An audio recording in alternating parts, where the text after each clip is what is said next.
વડગામ તાલુકા પંચાયતના અધિકારીઓ અને કોન્ટ્રાક્ટરોએ નરેગા યોજનાને જાણે ખિસ્સાભરો યોજના બનાવી દીધી છે।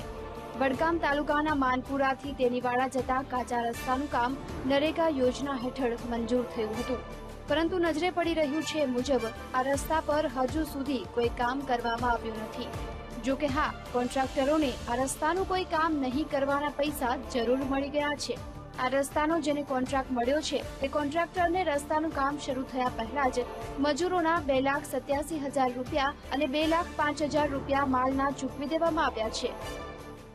માનપુરાથી તેલીવાડા રસ્તાનું મનરેગા યોજના હેઠળ કામ થયું હોવાનું દર્શાવી 3 મહિના અગાઉ રકમ પણ ઉપાડી લીધી છે। આ અંગે અમોએ તારીખ 17/5/2013ના રોજ તંત્રને રજૂઆત કરી હતી।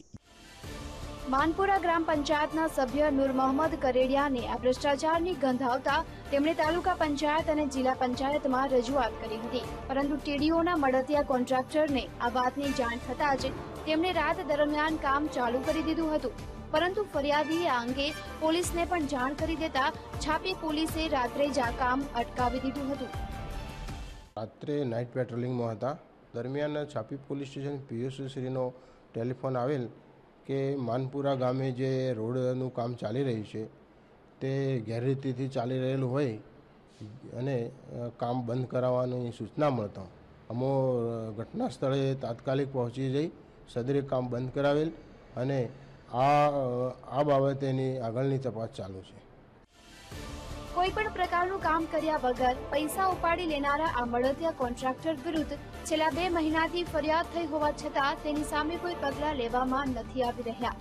ઉલટાનું તાલુકા પંચાયતના અધિકારીઓ દ્વારા તેને કામ કરવાનો સમય આપવામાં આવી રહ્યો છે। જો આ ભ્રષ્ટાચારની તટસ્થ તપાસ નહીં થાય તો ફરિયાદી સંબંધિત અધિકારીઓ અને કોન્ટ્રાક્ટરોને હાઈકોર્ટના દ્વાર દેખાડવાની તૈયારીઓ કરી રહ્યા છે। આ ભ્રષ્ટાચારની યોગ્ય તપાસ થાય એવી અમારી માંગ છે અને અમોને ન્યાય મળે ના નહીં મળે તો હાઈકોર્ટના દરવાજા પણ ખટખટાવીશું। જનતાના નાણાં જનતાની સુવિધા માટે વપરાય તે જોવાની જવાબદારી સરકાર અધિકારીઓને સોંપે છે, પરંતુ જ્યારે અધિકારીઓ જ કોન્ટ્રાક્ટરો સાથે મિલીભગત કરી સરકારી તિજોરી લૂંટવા લાગે ત્યારે માનપુરા જેવા ભ્રષ્ટાચારોનું સર્જન થાય છે।